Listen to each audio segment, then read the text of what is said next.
I've been telling you guys for the past few weeks how the crypto industry in the US has basically transformed everything, and this is unquestionably accurate.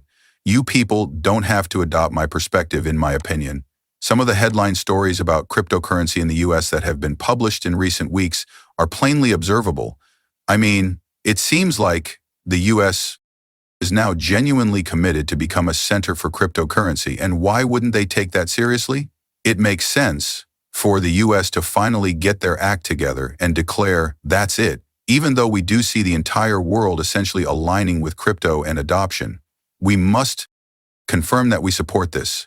Since this is going to be the next major revolution and most likely the last one for the next 50, 100 or more years, we must ensure that we are at the forefront of it. Because, once more, when considering the next big thing, you could argue that artificial intelligence, AI, is necessary, but it also requires blockchain and cryptocurrency. Therefore, over the next 50 to 100 years, this is most likely going to be the final significant advancement.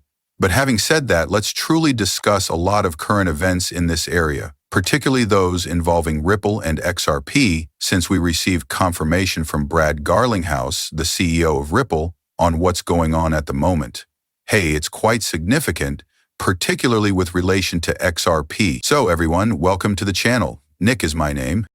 If you are new to the channel, I hope you will subscribe by the end of this video. Therefore, Eleanor Tourette posted, "I apologize," on X. And this is a really important post because we actually have here Fox Business has learnt that the SEC governor and the CFTC are actively debating how they might work together on crypto regulation as digital assets are becoming a primary focus for regulators. Restoring the CFTC Joint Advisory Committee's charter, which was created in 2010 to serve as a forum for debate on new regulatory matters affecting both agencies, is one suggestion.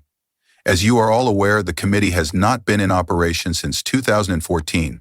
Caroline D. Pam, the acting chair of the CFTC, is the reason for this.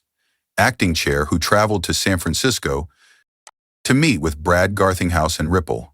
Last year, she urged the Advisory Council to be reformed, describing it as a clear indication of a new cooperative and collaborative U.S. regulatory approach to digital assets. This is really exciting because if it materializes, I believe that significant regulatory changes in the United States are going to take place.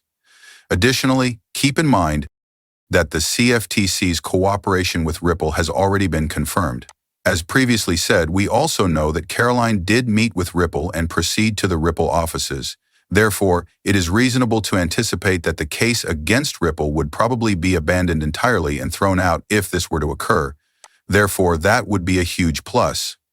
Thus, we must observe, wait and see what takes place. This might be a huge move, so we're going to be closely watching what happens here. In addition to this, the Financial Services GOP is also present. In case you missed it, the first hearing of the Digital Assets Subcommittee, which is chaired by Representative Brian Steele, looked at a number of bills and discussion papers to cement U.S. dominance in the field of digital assets. Gentlemen, currently there are several significant developments taking place in the cryptocurrency and digital asset markets. Additionally, we have a golden age of digital resources outlining a course for the future from the website of Congress. It gets no more bullish than this, guys. In light of the current situation, digital assets are currently a top concern in the United States. Major players like Congress, the SEC, the CFTC, and even the president himself are going to be pushing cryptocurrency forward in the U.S. in a big way. This will also accelerate the adoption of digital assets globally, move regulations, and eventually integrate this technology into the global system. Guys, there are some really important plays taking place right now. In addition, we left yesterday's action-packed day in Washington, D.C. with the impression that there is finally a fantastic chance to move forward significant bipartisan legislation. I want to bring you all over here to hear Brad Garlinghouse's announcement. That creates regulatory frameworks for cryptocurrencies that are transparent, helpful, and supportive of innovation. He did meet with Brian Steele, by the way. This is enormous. Additionally, take a peek at every meeting that Ripple has held in the past few weeks. In the U.S. government, Ripple has a significant presence. Having a meeting with some of the most important people here, seeing these pictures in this montage is insane, I must say. Because of XRP decreases, it truly demonstrates the amount of weight that Ripple is moving here. They play a significant role. They have firmly established themselves as a major force in the U.S. market. Additionally, we hear from Jack McDonald, the CEO of Ripple's Center Stablecoins. He will be speaking about stablecoin acceptance, including Ripple's RLUSD, at the Digital Chambers Summit in Washington, D.C. on March 26, 2025, will be a landmark year for crypto adoption and policy. Anticipating the crucial discussions that lie ahead, this summit will be significant, so make sure to put this on your calendar. I want to bring this up because, yes, 2025 is turning out to be a really important year, but it reminds me of this piece by Brad Garlinghouse at the beginning of January, in which he did assert that the Trump bull market is real and that 2025 is here. Since Ginster's SEC essentially shut down our domestic business prospects for years, this is even more personal for Ripple. The optimism is clear and well-earned. I don't want to exclaim, hey, guess what, when I bring up this post again. Like the CEO of Ripple, Brad Garlinghouse, verified all of the information. No. In a moment, we will arrive at that point. Here, I want to highlight how much growth Ripple did experience following the election.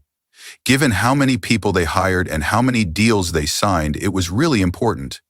We are aware that the Trump impact is very much present.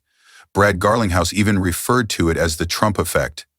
I bring this up now because of this subjective views piece. Subjective views deserve a lot of praise. Recently, Brad Garlinghouse was present at a significant event, and we really paid attention to what he had to say. Since the election, I have directly witnessed the outreach and interaction with the newly elected officials. Take a look at this. Rigged. Regarding Gary Gensler's legacy, there are a number of cases against you, Coinbase's financial integrity, and other things. What do you think will happen to those cases in the weeks and months following Gensler's departure? Gensler like going out and boasting about how many cases they have won. In actuality, they have resolved several cases because they are bullies. And there aren't many people who can oppose the U.S. government's bully. Several companies have taken a stand and shown that they have behaved contrary to the law, including Coinbase and most definitely Ripple. The inability to cooperate constructively and ask, hey, is there a gray area, is aggravating.